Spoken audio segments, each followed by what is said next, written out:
Au nom du Père et du Fils et du Saint-Esprit, ainsi soit-il. Notre Père qui êtes aux cieux, que votre nom soit sanctifié, que votre règne arrive, que votre volonté soit faite sur la terre comme au ciel. Donnez-nous aujourd'hui notre pain de chaque jour. Pardonnez-nous nos offenses, comme nous pardonnons à ceux qui nous ont offensés. Et ne nous laissez pas succomber à la tentation, mais délivrez-nous du mal, ainsi soit-il. Saint Pédis, au nom du Père et du Fils et du Saint-Esprit, ainsi soit-il. Alors, nous abordons une nouvelle encyclique, celle de Léon XIII, qui s'intitule Humanum Genus, du 20 avril 1884, sur les sectes maçonniques. Les sectes maçonniques et la contre-église. J'ai d'ailleurs fait une faute, puisqu'il manque une cédille. Je pensais à Macron à ce moment-là, peut-être. C'est peut-être pour ça que... Maconique. Alors, il s'agit ici de... D'ailleurs, quand j'utilise le mot secte, je suis très surpris du nombre de fois où Léon XIII utilise ce mot, secte. Je ne l'ai pas encore compté, mais je le ferai à la fin. C'est impressionnant. Donc, il s'agit ici de la principale des condamnations de l'Église contre la franc-maçonnerie. Association internationale et secrète, coalisant et fédérant les principales forces de la contre-église depuis 4 siècles. Organisée en Angleterre, à l'occasion des luttes entre jacobites, stuarts catholiques et protestants des maisons de Hanovre puis d'Orange, vers 1650, les loges maçonniques vont s'étendre rapidement à l'ensemble de l'Europe, avec de premières références en France dès 1710. L'Irlande et l'Écosse en 1719, Gand en 1722, Dunkerque en 1725, Paris en 1726, Madrid en 1728, au Bengale en 1729, et la Russie et les Amériques en 1731. Alors, elles connaissent leur première fédération à Londres en 1717, date traditionnellement retenue comme celle de la fondation de la maçonnerie moderne. Son caractère occulte attire l'attention des papes qui vont multiplier les interdictions de la secte et qui vont mettre en garde les princes catholiques dès 1737, mais souvent en vain. La maçonnerie se défend en ironisant sur la thèse du complot. Vous voyez, c'est pas nouveau, 4 siècles après, on est toujours au même point. C'est-à-dire sur la tendance à imputer indifféremment tous les maux au travail des sociétés secrètes. Évidemment, il sera facile de stigmatiser une telle caricature. Après l'encyclique Humanum Genus, la secte a été condamnée par les canons, différents codes de 3 canons, différents articles du droit canon, de Saint Pédis et de Benoît XV en 1917. Le Saint-Office, dans sa réponse à l'évêque de Trente en 1949, et l'article du maître des sacrés palais apostoliques, le père Cordovani, dans l'Osservatore Romano du 19 mars 1950, rappelle et confirme cette législation canonique. Malgré cet arsenal assez impressionnant et unique contre elle, les sectes maçonniques ne vont faire que se développer avec rapidité jusque dans le sein de l'Église elle-même, et même notoirement par l'action de l'abbé Violet, qui prend la parole en 1933 à Paris dans une loge, l'action des jésuites, notamment Gruber après 1920 et Joseph Berthelot dès 1938, le dominicain Gorce, après 1940, devenu vieux catholique vers 1947, du cardinal Initzer, l'été 1948, du jésuite Michel Riquet, qui donne une conférence à la loge Volney en mars 1961, et de Monseigneur Pézeril, qui donne une conférence rue de Puteaux en mars 1971. Ce sont quelques exemples. Depuis, les contacts se sont multipliés, des listes de prélats francs-maçons sont régulièrement diffusées, et le Code de droit canon de 1983 ne cite plus explicitement la maçonnerie comme condamnée, mais seulement les associations qui complotent ouvertement contre l'Église. Alors, l'étude de la franc-maçonnerie s'impose, non pas pour connaître le fin mot d'événements particuliers, mais pour retrouver l'origine des principes qui régissent la société moderne. La preuve la plus éclatante de l'efficacité de la secte, c'est précisément le fait que des sociétés imprégnées d'esprit chrétien aient pu, en quelques décennies, adopter des principes de vie radicalement contraires à la foi et délétères. Voilà donc une petite introduction. Je vous donne maintenant le plan de l'encyclique que nous allons suivre. D'abord, toujours un préambule. Il y a deux camps, l'Église et la franc-maçonnerie. Deux camps opposés. Une première partie où Léon XIII fait un rappel de la lutte des papes contre la secte maçonnique, ses prédécesseurs, enfin les prédécesseurs de Léon XIII. Dans une deuxième partie, les raisons de la condamnation. D'abord parce que la maçonnerie est criminelle dans son organisation, elle est impie dans ses principes et ses actes contre la religion, elle est immorale dans ses principes et par ses actes contre la loi naturelle, elle est destructive de la famille par ses actes contre le mariage et l'éducation, elle est révolutionnaire dans ses actes opposés à la vraie science politique, elle est irrationnelle et perverse dans l'ensemble de sa doctrine et de ses actes, elle est dangereuse pour les États, et elle est remplie d'hypocrisie et de mensonges.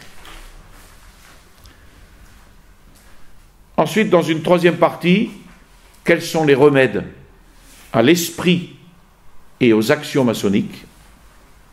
Donc, entre autres, la lutte du clergé et des chrétiens, le tiers-ordre de Saint-François, les corporations ouvrières, la Société Saint-Vincent de Paul, l'éducation de la jeunesse et l'union de tous les catholiques dans la prière. Voilà, alors, voyons d'abord le préambule, les deux camps, l'Église et la franc-maçonnerie. Il faut remonter évidemment à la jalousie du démon, depuis que par jalousie, le genre humain s'est misérablement séparé de Dieu, auquel il était redevable de son appel à l'existence et des dons surnaturels, c'est-à-dire ici le péché originel. Il s'est partagé en deux camps ennemis, qui combattent l'un pour la vérité et la vertu, l'autre pour tout ce qui est contraire à la vertu et à la vérité. Donc il faut déjà remonter à ce combat de Satan. Le premier, c'est le royaume de Dieu sur terre, à savoir la véritable Église de Jésus-Christ, dont les membres, s'ils veulent lui appartenir du fond du cœur et de manière à opérer le salut, doivent nécessairement servir Dieu et son Fils unique de toute leur âme, de toute leur volonté. Et puis le deuxième camp, c'est le royaume de Satan.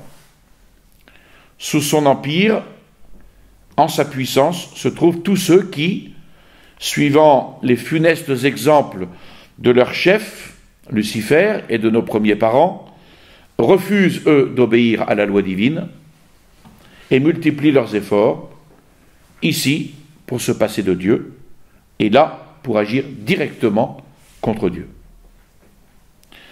Saint Augustin a vu et il a admirablement décrit ces deux royaumes sous la forme de deux cités opposées l'une à l'autre, la cité de Dieu et la cité de Satan.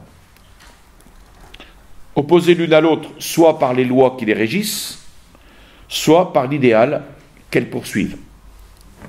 Et avec un ingénieux laconisme, il a mis en relief dans les paroles suivantes le principe constitutif de chacune de ces deux parties, de ces deux camps, de ces deux cités. Deux amours ont donné naissance à deux cités, opposées l'une à l'autre. La cité terrestre procède de l'amour de soi jusqu'au mépris de Dieu, porté jusqu'au mépris de Dieu, et la cité céleste procède de l'amour de Dieu, porté jusqu'au mépris de soi. Cette phrase est assez connue. La cité terrestre qui procède de l'amour de soi jusqu'au mépris de Dieu, et la cité céleste qui procède de l'amour de Dieu jusqu'au mépris de soi. Alors, dans toute la suite des siècles qui nous ont précédés, ces deux cités n'ont pas cessé de lutter l'une contre l'autre, en employant toutes sortes de tactiques et en employant les armes les plus diverses, même si ce n'a pas été toujours avec la même ardeur, ni avec la même impétuosité. À notre époque, dit Léon XIII, et c'est valable pour aujourd'hui, les fauteurs du mal paraissent s'être coalisés dans un immense effort, sous l'impulsion et avec l'aide d'une société répandue en grand nombre de lieux et fortement organisée, la société des francs-maçons. Ceux-ci, en effet, ne prennent plus la peine de dissimuler leurs intentions, et ils rivalisent d'audace entre eux contre l'auguste majesté de Dieu. Et c'est donc publiquement, à ciel ouvert, qu'ils entreprennent de ruiner la Sainte Église, afin d'arriver, si c'était possible, à dépouiller complètement les nations chrétiennes des bienfaits dont elles sont redevables au Sauveur Jésus-Christ. Ce qu'elles ont pratiquement, on pourrait dire, achevé à notre époque. Voilà le préambule, donc la situation de ces deux camps opposés. Première partie, qui est la plus intéressante, c'est la lutte des papes contre la secte maçonnique. Léon XIII veut signaler le péril, et il y a péril en la demeure, et il le considère comme un devoir de dénoncer les adversaires et devoir d'opposer toute la résistance possible à leurs projets et à leur industrie. Pourquoi cela ? Eh bien d'abord pour empêcher la perte éternelle des âmes, puis pour que le royaume de Jésus-Christ non seulement demeure debout et dans toute son intégrité, mais fasse par toute la terre de nouveaux progrès, de nouvelles conquêtes. C'est ce qu'on appelle du prosélytisme. Parce que lui, Léon XIII, était pour le prosélytisme, contrairement au pape François qui, au Maroc, a tapé du poing sur la table en disant « il faut cesser le prosélytisme ». Les papes antérieurs ont vite reconnu cet ennemi capital au moment où, sortant des ténèbres d'une conspiration occulte, s'est lancé à l'assaut en plein jour. Sachant ce qu'il était, sachant ce qu'il voulait, ils ont donc donné aux princes et au peuple le signal d'alarme et ils les ont mis en garde contre les embûches, contre les artifices préparés pour les surprendre. Alors le péril fut prononcé pour la première fois par Clément XII en 1738. Et la constitution promulguée par ce pape fut renouvelée et confirmée par Benoît XIV. Ensuite, Pie VII va marcher sur les traces de ses pontifes, et Léon XII également, renfermant dans sa constitution apostolique Quo Graviora tous les actes et tous les décrets des précédents papes sur cette matière. Il va les ratifier et il va les confirmer pour toujours. Ensuite, Pie VIII, Grégoire XVI et Pie IX, à diverses reprises, vont parler dans le même sens. On aura ainsi plusieurs constitutions. La constitution In Eminenti de Clément XII, du 4 mai 1738, Providas de Benoît XIV en 1751, Ecclesiam de Pie VII en 1821. Puis la bulle Quo Graviora, dont on a parlé là juste à l'instant, de Léon XII en 1826, les encycliques Traditi de Pie VIII en 1829, Mirarivos de Grégoire XVI en 1832, Qui Pluribus de Pie IX en 1846, avec Quanta Cura et le Syllabus de Pie IX. Et enfin, l'allocution consistoriale de Pie IX en 1865, Multipliciter Vos, et sa bulle Apostolice Sedis de 1869. Donc il y a quand même toute une série de documents pontificaux qui, si Dieu veut, seront étudiés par la suite. Alors tous ces textes prononcent l'excommunication, late sententiae, est réservé au pontife. Alors le but fondamental et l'esprit de la secte maçonnique avait été mis en lumière par la manifestation évidente de ses agissements, la connaissance de ses principes, l'exposition de ses règles, de ses rites et de leurs commentaires, auxquels plus d'une fois s'étaient ajoutés les témoignages de ses propres adeptes, comme par exemple Copin Albancelli, ancien maçon. Alors, en présence de ces fautes, il était tout simple au Saint-Siège de dénoncer publiquement la secte des francs-maçons comme une association criminelle. Ce sont les termes de Léon XIII. Non moins pernicieuse aux intérêts du christianisme qu'à ceux de la société civile. Donc, ce qui touche évidemment l'Église et le domaine politique. Il va donc édicter contre elle les peines les plus graves, dont l'Église a coutume de frapper les coupables, et donc elle interdit de s'y affilier. Alors, irrité de cette mesure, espérant qu'il pourrait, soit par le dédain, soit par la calomnie, échapper à ces condamnations, ou atténuer la force de ces condamnations, les membres de la secte vont donc accuser les papes qui les avaient portés, tantôt d'avoir rendu des sentences iniques, tantôt d'avoir excédé la mesure dans les peines infligées. Les pauvres. Par exemple, un pamphlet de 1752 contre Providas de Benoît XIV écrit ceci: « Le vicaire d'un Dieu de paix vient d'allumer la guerre aux quatre coins du monde. » Oh, comme c'est bien dit. Le vicaire d'un Dieu de paix vient d'allumer la guerre aux quatre coins du monde. C'est de la faute de l'Église, évidemment. Et elle aura à s'en repentir. C'est ainsi qu'il s'efforce donc d'éluder l'autorité, de diminuer la valeur des constitutions promulguées par Clément XII, Benoît XIV, Pie VII, Pie IX, etc.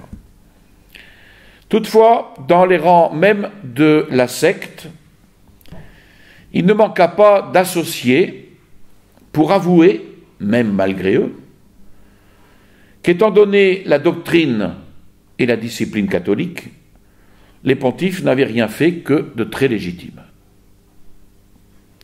Et à cet aveu, il faut joindre l'assentiment explicite d'un certain nombre de princes ou chefs d'État qui eurent à cœur soit de dénoncer la société des francs-maçons au siège apostolique, soit de la frapper eux-mêmes comme dangereuse et portant des lois contre elle.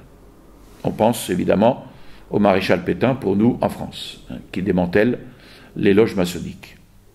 Mais il y a aussi l'exemple de la Hollande, l'Autriche, la Suisse, l'Espagne, la Bavière, la Savoie et quelques parties de l'Italie.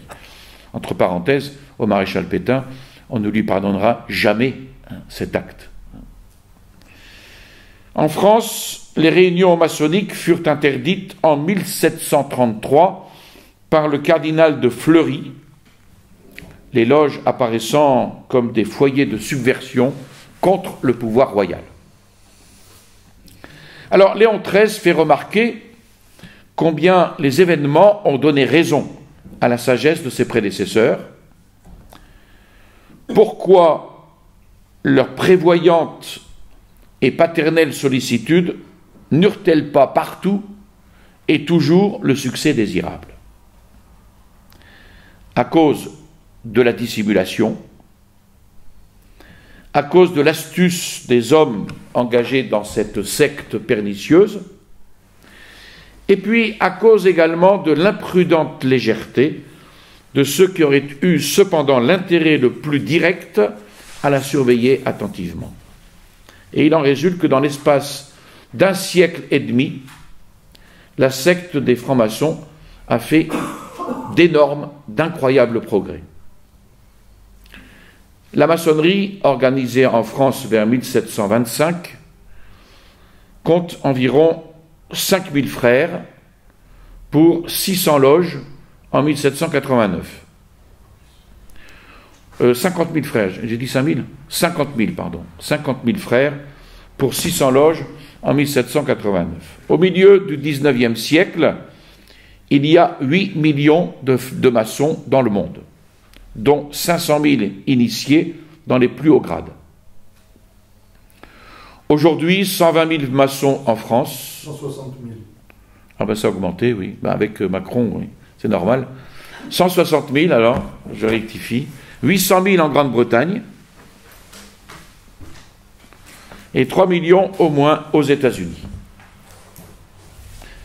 Alors, employant à la fois l'audace et la ruse, elle a envahi tous les rangs de la hiérarchie sociale et commence à prendre au sein des États modernes une puissance qui équivaut presque à la souveraineté. Alors, de cette rapide et formidable extension ont précisément résulté pour l'Église, pour l'autorité des princes, pour le salut public, les maux que les prédécesseurs de Léon XIII avaient depuis longtemps prévus. D'où des craintes justifiées pour l'avenir, par rapport à la sécurité des États, au sein desquels sont devenues trop puissantes cette secte de la franc-maçonnerie et d'autres associations similaires qui se font ses coopératrices et ses satellites. On pense ici en France au Rotary Club, au Lions Club, etc. Alors pour tous ces motifs, Léon XIII a clairement senti la nécessité de résister à ce si grand mal et de dresser contre ce mal, autant que possible, son autorité apostolique. Alors, profitant de toutes les occasions favorables, il a traité les principales thèses doctrinales sur lesquelles les opinions perverses de la secte maçonnique semblent avoir exercé la plus grande influence. Et c'est ainsi que, dans son encyclique Quod Apostoli Muneris, il s'est efforcé de combattre les monstrueux systèmes des socialistes et des communistes. Dans son encyclique Arcanum, il a mis en lumière et défendu la notion véritable et authentique de la société domestique, dont le mariage est l'origine et la source. Et puis, dans l'encyclique Diuturnum, il a fait connaître, d'après les principes de la sagesse chrétienne, l'essence du pouvoir politique et montrer ses admirables harmonies avec l'ordre naturel, aussi bien qu'avec le salut des peuples et des princes. Et cette fois-ci, Léon XIII, à l'exemple de ses prédécesseurs, veut fixer directement l'attention sur la société maçonnique, sur l'ensemble de sa doctrine, sur ses projets, sur ses sentiments et sur ses actes traditionnels, pour mettre en évidence sa puissance pour le mal, et puis aussi pour arrêter dans ses progrès la contagion de ce funeste plan. Alors, nous abordons la deuxième partie. J'ai dit que cette partie tout à l'heure était la plus importante. Je me suis trompé, c'est cette partie-là, la deuxième, qui est la plus importante, puisqu'elle dénonce, elle donne les raisons de la condamnation. Tout d'abord, une première raison de la condamnation: la maçonnerie est criminelle dans son organisation. Ce sont les termes même de Léon XIII. Il existe dans le monde un certain nombre de sectes, différentes les unes des autres, par le nom, par les rites, par la forme, par l'origine, mais elles sont semblables et elles sont d'accord entre elles parce que leur but est le même et les principes essentiels également. En fait, elles sont identiques à la franc-maçonnerie, qui est pour toutes les autres comme le point central d'où elles procèdent et où elles aboutissent. Léon XIII signale donc ici l'existence d'autres associations réunies pour agir secrètement contre l'Église, par exemple les manichéens, les Rose-Croix. Mais il souligne que la maçonnerie est aujourd'hui comme le lien et le soutien privilégié de ces associations.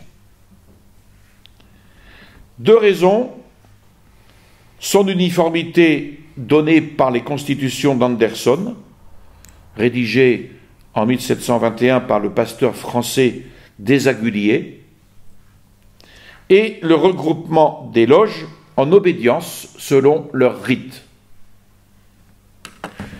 À la 7e semaine d'adaptation pastorale du 23 mai 1958, Pie XII a désigné la maçonnerie comme, ce sont ses termes, la mère commune et de l'athéisme scientifique, et du matérialisme dialectique, et du rationalisme, et de l'illuminisme, et du laïcisme.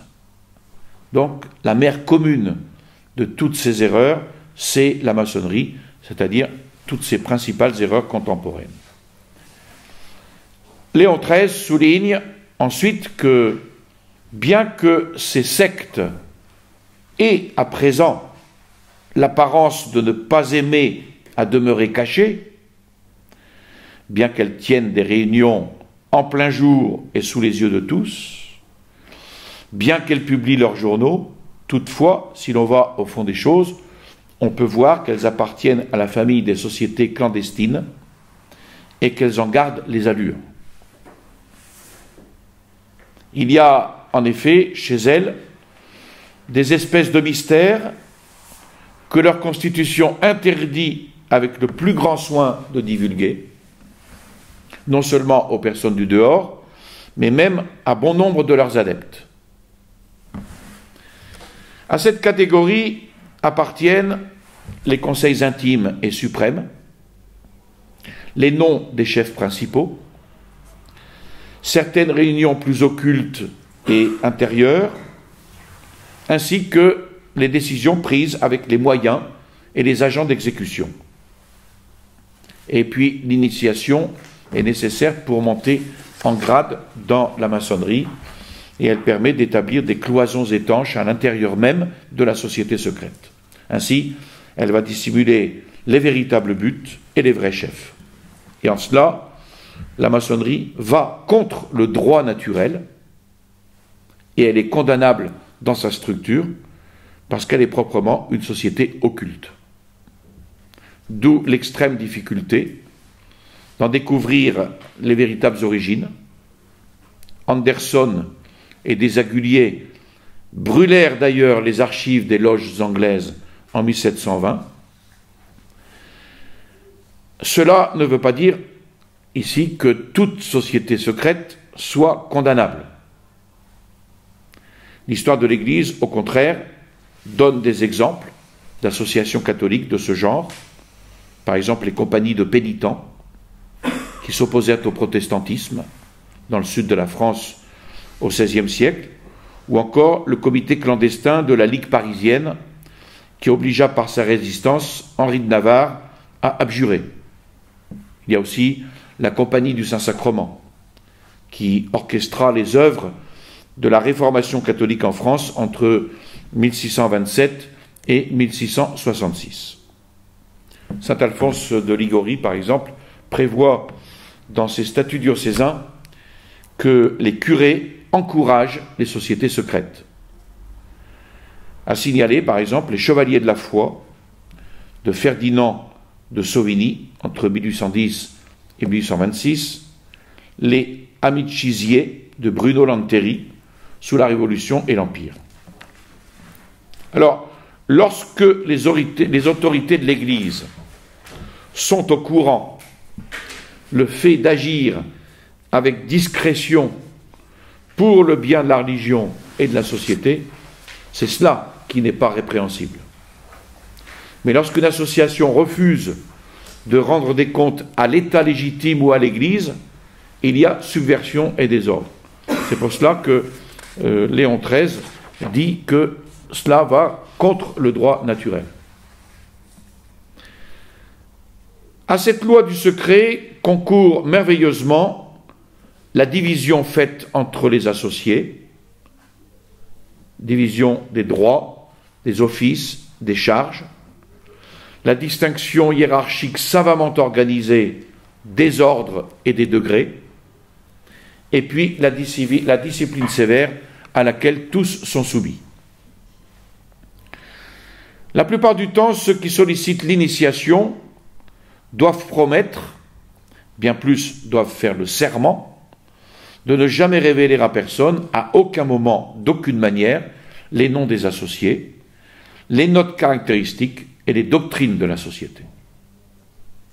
Et c'est ainsi que sous les apparences mensongères et en faisant de la dissimulation une règle constante de conduite, comme autrefois les manichéens, eh bien les francs-maçons n'épargnent aucun effort pour se cacher et n'avoir d'autres témoins que leurs complices. Donc pour tout dire, la loge, écrit Léon XIII, est une société retournée. Il écrit cela en 1902 dans sa lettre apostolique parvenue à la 25e année. Leur grand intérêt étant de ne pas paraître tels qu'ils sont, ils vont jouer le personnage d'ami des lettres, par exemple, ou le personnage de philosophes réunis ensemble pour cultiver les sciences, pour mieux mentir, pour mieux dissimuler. Ils ne parlent que de leur zèle pour les progrès de la civilisation, de leur amour pour le pauvre peuple. À les en croire, leur seul but est d'améliorer le sort de la multitude, d'étendre à un plus grand nombre d'hommes les avantages de la société civile, etc. Donc, grand et superbe mensonge.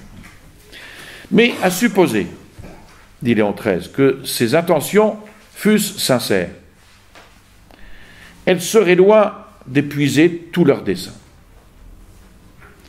En effet, ceux qui sont affiliés doivent promettre d'obéir aveuglément et sans discussion aux injonctions des chefs, de se tenir toujours prêts sur la moindre notification, sur le plus léger signe, à exécuter les ordres donnés, se vouant d'avance, en cas contraire, aux traitements les plus rigoureux et même à la mort. De fait, il n'est pas rare que la peine du dernier supplice soit infligée à ceux d'entre eux qui sont convaincus d'avoir livré la discipline secrète, soit d'avoir résister aux ordres des chefs. Et cela se pratique avec une telle dextérité que, la plupart du temps, l'exécuteur de ces sentences de mort échappe évidemment à la justice établie pour veiller sur les crimes et en tirer vengeance. Or, vivre dans la dissimulation, vouloir être entouré de ténèbres, enchaîner à soi par les liens les plus étroits et sans leur avoir préalablement fait connaître à quoi ils s'engagent, des hommes réduits ainsi à l'état d'esclaves, employer à toutes sortes d'attentats ces instruments passifs d'une volonté étrangère, assurer pour le meurtre des mains à l'aide desquelles on s'assure l'impunité du crime, ce sont là de monstrueuses pratiques condamnées par la nature elle-même.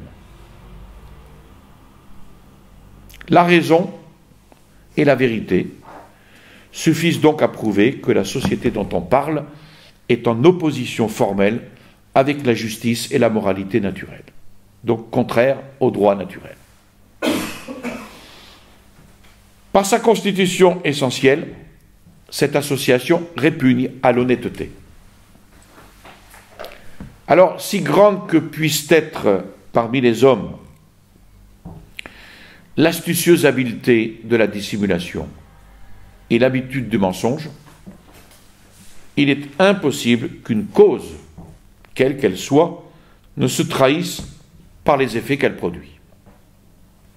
Selon la citation de l'Écriture en saint Matthieu, un bon arbre ne peut pas porter de mauvais fruits et un mauvais arbre n'en peut pas porter de bons. Or, les fruits produits par la secte maçonnique sont pernicieux et les plus amers.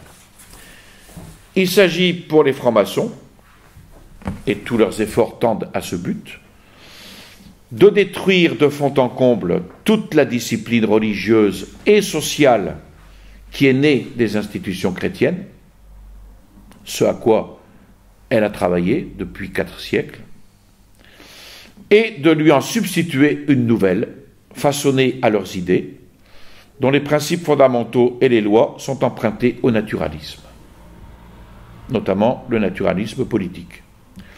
Le principe maçonnique, solve et coagula, à savoir dissoudre l'ordre ancien et coaguler en un ordre nouveau, ce n'est pas une tactique ou une méthode extérieure, c'est l'essence même de la maçonnerie. Alors tout ce qu'a dit Léon XIII doit être entendu de la secte maçonnique envisagée dans son ensemble, en tant qu'elle embrasse, encore une fois, d'autres sociétés, qui sont pour elle des sœurs et des alliés, sans prétendre ici l'appliquer à chacun des membres pris individuellement. Ici, Léon XIII traite de la secte maçonnique envisagée dans son ensemble. Parmi eux, en effet, on peut trouver, parmi les francs-maçons, on peut en trouver, et même un bon nombre, qui, bien que non exempts de toute faute pour être affiliés à la maçonnerie, ne trempent cependant pas dans leurs actes criminels et ignorent le but final que ces sociétés s'efforcent d'atteindre. Et tout cela aussi, dans le même but, c'est une sorte de dissimulation. Bien qu'on pourra trouver, parmi les francs-maçons, des hommes tout à fait honnêtes. Mais on leur a caché le principal.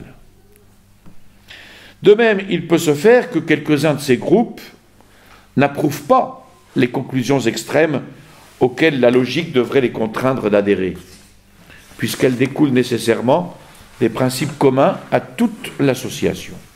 Mais, de toute façon, le mal porte avec lui une turpitude qui, d'elle-même, repousse et effraie. Et ici, c'est un passage important, parce que Léon XIII explique qu'il y a plusieurs maçonneries, selon les rites et les obédiences, mais aussi selon les œuvres et leur moralité.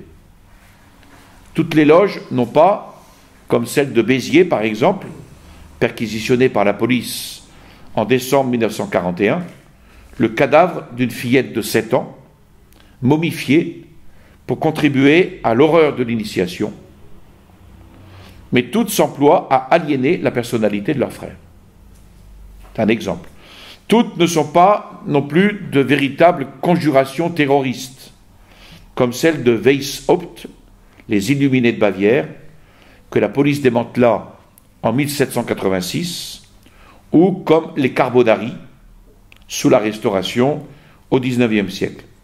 Mais toutes sont un vrai bouillon de culture contre l'ordre naturel et les sociétés fondées sur cet ordre naturel. Les moyens sont divers, le but et l'esprit sont les mêmes. Car foncièrement, la doctrine professée sur l'homme et sur la société civile est partout identique. C'est pour cela que Léon XIII insiste pour qu'on prenne l'ensemble. En outre, ajoute Léon XIII, si des circonstances de temps ou de lieu peuvent persuader à certaines fractions de demeurer en deçà de ce qu'elles souhaiteraient faire ou de ce que font d'autres associations, il ne faut pas conclure pour cela que ces groupes soient étrangers au pacte fondamental de la maçonnerie. Ce pacte demande à être apprécié moins par les actes accomplis et par leurs résultats que par l'esprit qui l'anime et par ses principes généraux. L'esprit qui anime la maçonnerie est le même que celui qui anime toutes ces associations. Et les principes généraux sont les mêmes. Même si dans les actes et les résultats, on aboutit parfois à des différences. Voilà, ça c'est le premier point qu'il étudie.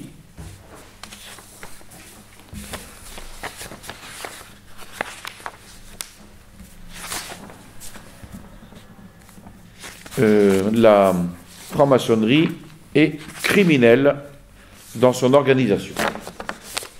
Deuxième point, la maçonnerie est impie dans ses principes et ses actes contre la religion. Là, on sort du droit naturel, on rentre dans la vie surnaturelle, la religion. Le premier principe des naturalistes, c'est qu'en toute chose, la nature humaine ou la raison humaine doit être maîtresse et souveraine. C'est une excellente définition du naturalisme qu'on trouvera notamment en politique à travers le laïcisme, la laïcité et la démocratie. En toute chose, la nature humaine ou la raison humaine doit être maîtresse et souveraine. Ça, c'est le premier principe des naturalistes. Alors, cela posé, eh bien, s'il s'agit des devoirs envers Dieu, vous concluez très vite, ou ils en font peu de cas, ou ils en altèrent l'essence par des opinions vagues, des sentiments erronés. Ils nient que Dieu soit l'auteur d'aucune révélation. Pour eux, en dehors de ce que peut comprendre la raison humaine, il n'y a ni dogme religieux, ni vérité, ni maître, en la parole de qui, au nom de son mandat officiel d'enseignement, on doit avoir foi. Or, comme la mission tout à fait propre et spéciale de l'Église catholique consiste à recevoir dans leur plénitude et à garder dans une pureté incorruptible la révélation, les doctrines révélées de Dieu, aussi bien que l'autorité établie pour les enseigner, avec en plus les autres secours donnés du ciel en vue de sauver les hommes, c'est contre elle que les adversaires déploient le plus d'acharnement et dirigent leurs plus violentes attaques. Léon XIII précise en 1902, dans Parvenu à la 25e année, que, je cite, son but est d'exercer une suzeraineté occulte sur la société reconnue et dont la raison d'être consiste entièrement dans la guerre faite à Dieu et à son Église, dans la guerre à faire à Dieu et à son Église. Alors, quand on voit à l'œuvre la secte des francs-maçons dans les choses qui touchent à la religion, là, principalement, où son action peut s'exercer avec une liberté plus licencieuse, on comprend qu'elle s'est donnée pour mandat de mettre à exécution les décrets des naturalistes. Alors les maçons vont objecter qu'il existe une société où se côtoient des personnes de religions différentes, où des mariages mixtes ont lieu. Vous avez des francs-maçons qui vous diront, mais il y a des mariages mixtes qui ont lieu entre catholiques et acatholiques. Et donc, une fréquentation indifférente ne peut pas être interdite par l'Église. Ils oublient de dire que dans le mariage mixte, qui en effet peut exister entre un catholique et un acatholique, le conjoint non catholique doit s'engager, par écrit, à ne gêner en rien la pratique religieuse catholique de l'autre partie, ainsi que l'éducation dans la foi catholique des enfants. Et si la personne acatholique refuse de s'engager sur ces deux points, le mariage n'est pas possible. Or, dans une loge, les membres catholiques s'engagent, parce que malheureusement il y a des membres catholiques qui font partie de loges, s'engagent, eux, à ne pas professer la foi ni pratiquer leur culte catholique. Alors, allez dire à d'autres, allez présenter à d'autres cette objection. Alors, même s'il lui en coûte un long et opiniâtre labeur, la secte des francs-maçons se propose donc de réduire à rien, au sein de la société civile, le magistère et l'autorité de l'Église. D'où cette conséquence que les maçons s'appliquent à vulgariser et pour laquelle ils ne cessent pas de combattre, à savoir qu'il faut absolument séparer l'Église de l'État. Et par suite, ayant séparé l'Église de l'État, eh bien, ils excluent des lois, ils excluent de l'administration de la chose publique l'influence salutaire de la religion catholique. Et la religion catholique se trouve confinée dans sa sacristie. Et ils aboutissent logiquement à la prétention de constituer l'État tout entier, en dehors des institutions et des préceptes de l'Église. Alors, ce naturalisme philosophique et religieux aboutit logiquement au naturalisme politique, qui est le laïcisme en matière politique. La séparation de l'Église et de l'État, elle a été proclamée au cours de l'histoire, par exemple dans la Constitution des États-Unis, en ce sens qu'aucune religion n'est exigée pour les agents publics ou subventionnée par l'État, mais toutes sont libres de s'exprimer. C'est la liberté religieuse de Vatican II. C'est l'article 6, paragraphe 3, et premier amendement en 1789. Puis en France, de 1795, ce sont les lois du 21 février et du 30 mai, jusqu'au Concordat de 1801, qui met un bémol. Mais en 1905, reviendra la séparation totale. Dans d'autres pays d'Europe, donc en France, le 11 décembre 1905, le Portugal, le 20 avril 1911, en Amérique du Sud, après l'indépendance au XIXe siècle, le Mexique, l'Équateur, après la mort de Garcia Moreno en 1875, le Chili, l'Argentine, le Brésil en 1890. Au XXe siècle, ce furent les États communistes, puis certains pays issus de la décolonisation, donc la Haute-Volta, Centrafrique, Côte d'Ivoire, Dahomey, Gabon, Guinée, Mali, Niger, Sénégal. Et puis la diplomatie pontificale, à sa grande honte, demandant une application de la liberté religieuse dans les nations catholiques après Vatican II. La séparation sera ainsi proclamée en certains pays comme le Pérou, la Bolivie et la Colombie. Le cas de la Colombie est vraiment à la grande honte du pape. À cette secte maçonnique, il ne lui suffit pas d'exclure de toute participation du gouvernement des affaires humaines l'Église. Ça ne lui suffit pas. Il faut la traiter en ennemie. Et il faut user de violence contre elle. Et la secte maçonnique l'affirme clairement. De là, cette impunité avec laquelle, par la parole, par la plume, par l'enseignement, il est permis de s'attaquer au fondement même de la religion catholique. Ni les droits de l'Église, ni les prérogatives dont la Providence l'avait dotée, rien n'échappe donc à leurs attaques. Et on réduit presque à rien sa liberté d'action, et cela par des lois qui, en apparence, ne semblent pas trop oppressives, mais qui en réalité sont expressément faites pour enchaîner cette liberté. Et c'est là aussi le côté pervers du laïcisme. Au nombre des lois exceptionnelles faites contre le clergé, Léon XIII signale particulièrement celle qui aurait pour résultat de diminuer notablement le nombre des ministres du sanctuaire et de réduire toujours davantage leurs moyens indispensables d'action et d'existence.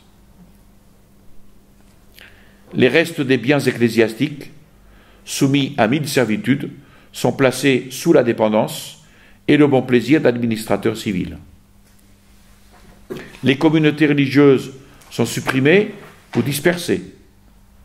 Et Léon XIII fait allusion ici aux événements qui se passent un peu partout dans le monde à cette époque, l'Italie en particulier, ou en France, la maçonnerie téléguidant l'expulsion des religieux en 1880.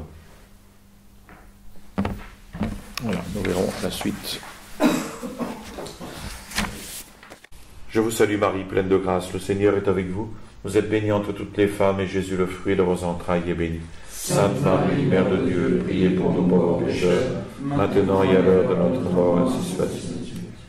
Au nom du Père et du Fils et du Saint-Esprit, ainsi soit-il.